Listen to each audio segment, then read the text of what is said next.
Olá, meu nome é Bianca e eu vim para apresentar o primeiro trabalho para a disciplina de modelagem em 3D.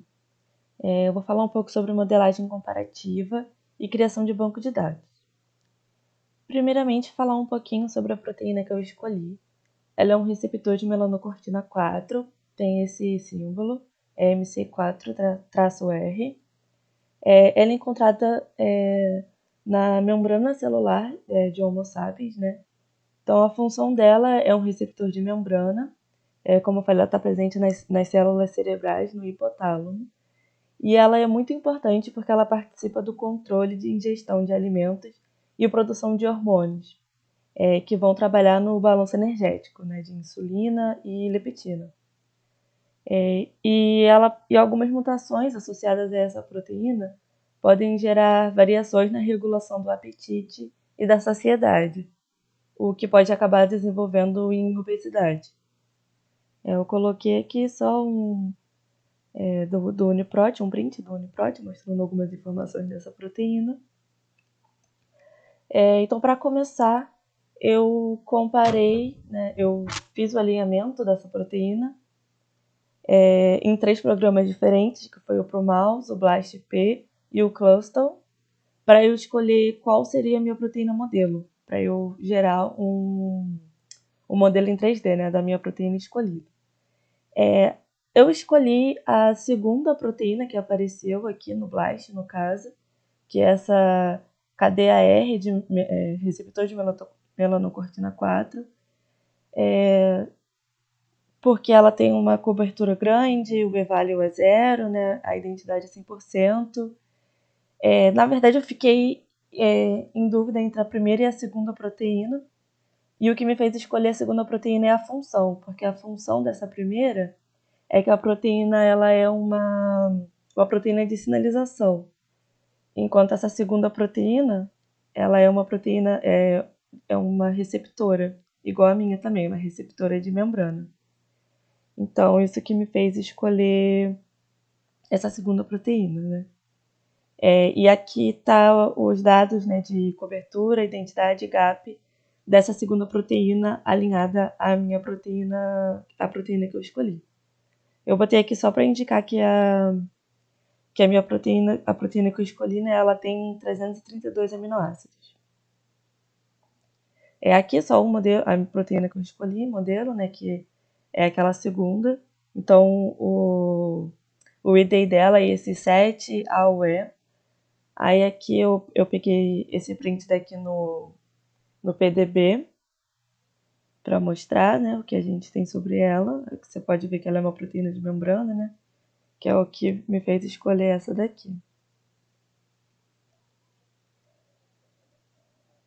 Com a proteína modelo escolhida, né, a gente fez então um template no Swiss Model, né, aqui tem o automático, que é o programa gera automaticamente para a gente, só colocando as duas sequências, né, da minha proteína escolhida e da proteína que eu escolhi como modelo.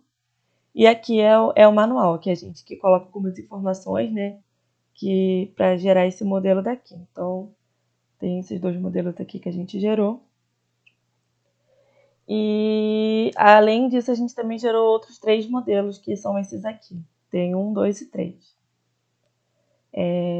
Então, para a gente validar, né, qual que seria o modelo mais ideal, assim, né, para eu ter um modelo da minha proteína, né, 3D, a gente passou por alguns programas, né, o Molprobit, o Saves ProCheck, Verify 3D, Prosa, DopeScore, né, para a gente estar validando qual que seria o melhor modelo. Eu vou mudar aqui porque ficou mais interessante ver aqui na planilha, né?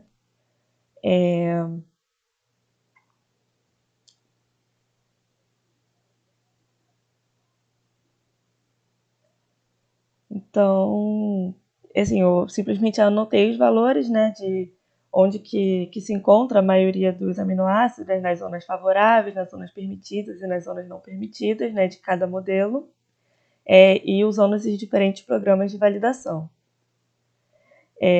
Quanto ao DOP Score, né, que é vinculado a esses 3 modelos aqui por último, o melhor seria o segundo, né, que é o que está aqui, que é o que foi indicado já para mim.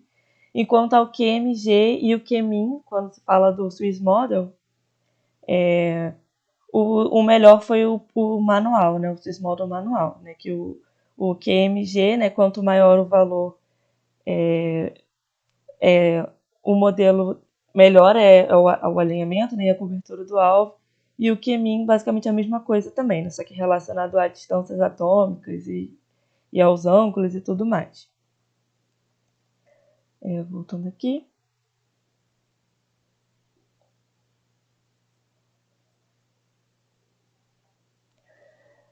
Depois disso tudo, eu ainda fui ver qual era os domínios conservados, né? Qual era a região importante assim da minha proteína, né? Para eu ver quais são os aminoácidos que estão ali e se esses modelos que eu escolhi teriam domínios parecidos, né? Se teria algum aminoácido faltando ou algum aminoácido a mais que não seria interessante para mim.